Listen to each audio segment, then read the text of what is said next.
The coffee cup shattered against the kitchen wall, missing my head by inches. Brown liquid dripped down the wallpaper my late wife, Ellen, had chosen 30 years ago, the one with the tiny blue flowers she'd loved so much. "You selfish old man." Martha's face had gone purple, veins bulging in her neck like garden hoses. "You're going to a nursing home and you're signing over this house to us, today."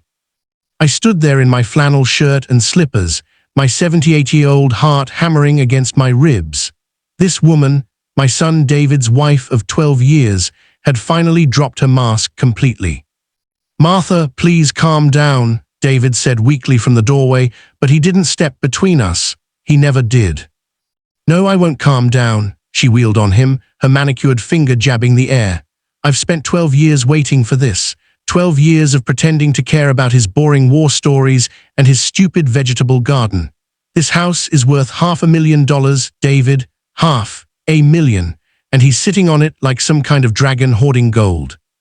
I lowered myself slowly into my kitchen chair, the same one I'd sat in for every breakfast since 1973.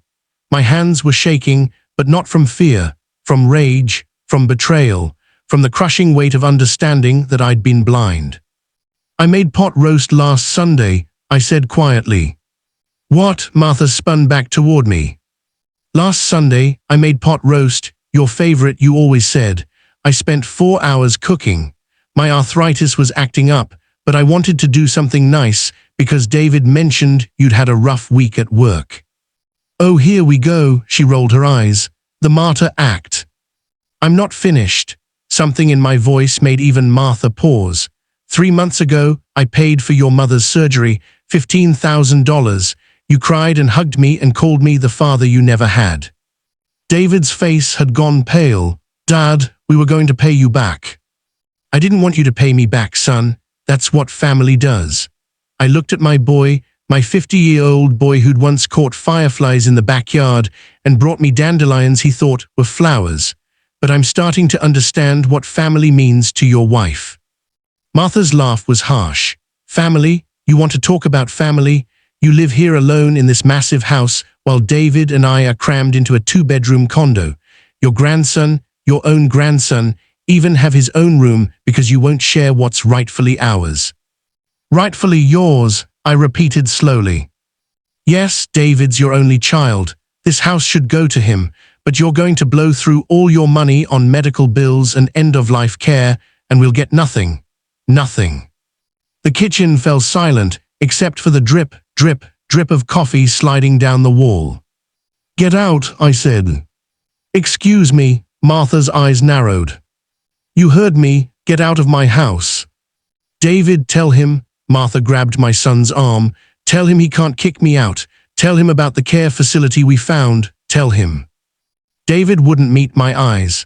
"Dad, we've been talking to some people. There's a really nice assisted living place about 40 minutes away. It's got activities, medical staff on site, 3 meals a day." "I don't need assisted living. I'm in perfect health except for some arthritis. I take care of this house, I take care of myself, and until 5 minutes ago, I thought I was taking care of my family." "You're 78 years old," Martha shrieked. "Anything could happen. You could fall, have a stroke, break a hip. And then what? Then we're stuck taking care of you while this house sits here empty. So that's what this is about. You want me warehoused somewhere so you can move in here." "It's not warehousing," David said, finally finding his voice. "Dad, be reasonable. The house is too big for one person. You're getting older. We're just thinking ahead. You're thinking about property values and inheritance." I pushed myself up from the chair, and despite everything, I stood straight. "Let me tell you what I'm thinking about, son. I'm thinking about how I taught you to ride a bike in that driveway. I'm thinking about how your mother and I went without vacations for 5 years to pay for your college.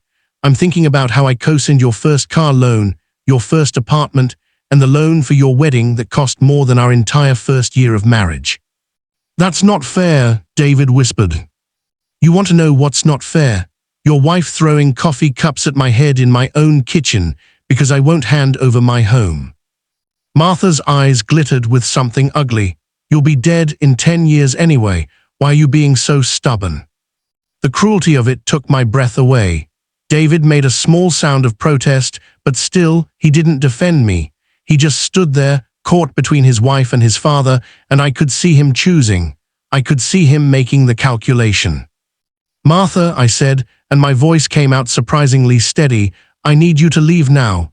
David, you can stay if you want to talk, just you." "If he stays, I stay." Martha crossed her arms. "Then you both leave." "Dad." "Now, David, both of you now."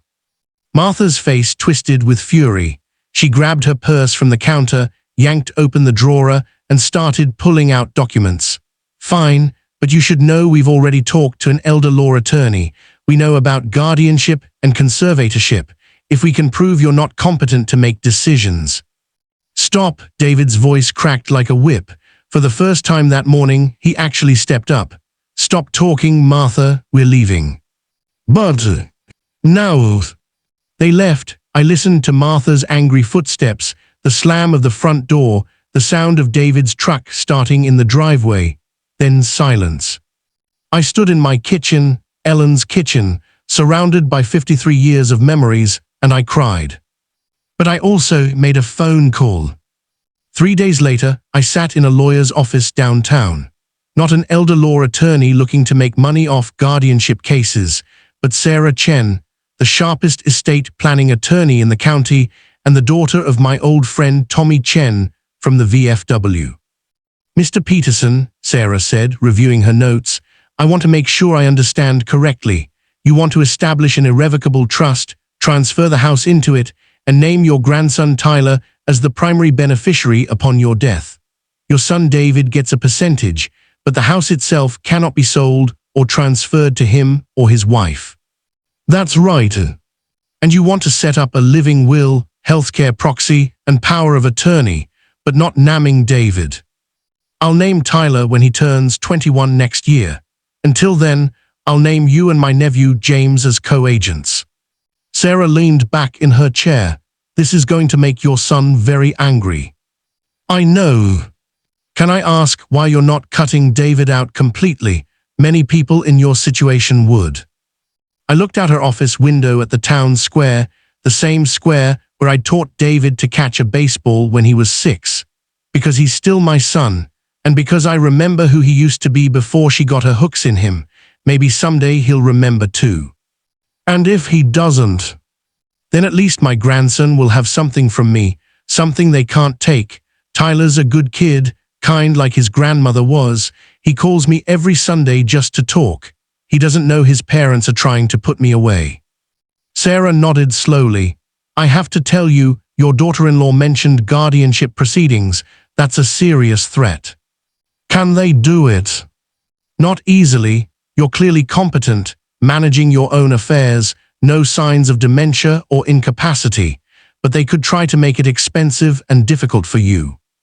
I smiled for the first time in 3 days. "Sarah, I was a Marine Corps combat engineer in Vietnam. I built bridges under fire and cleared mines in rice paddies. I think I can handle my daughter-in-law." "I think you can too, Mr. Peterson. Let's make sure your wishes are ironclad." As I signed the papers that afternoon, I felt something I hadn't expected, relief, and something else too, hope. Hope that protecting what Ellen and I built might teach my son a final lesson about what family really means. The house would stand, and when the time came, it would go to someone who valued it for more than its market price.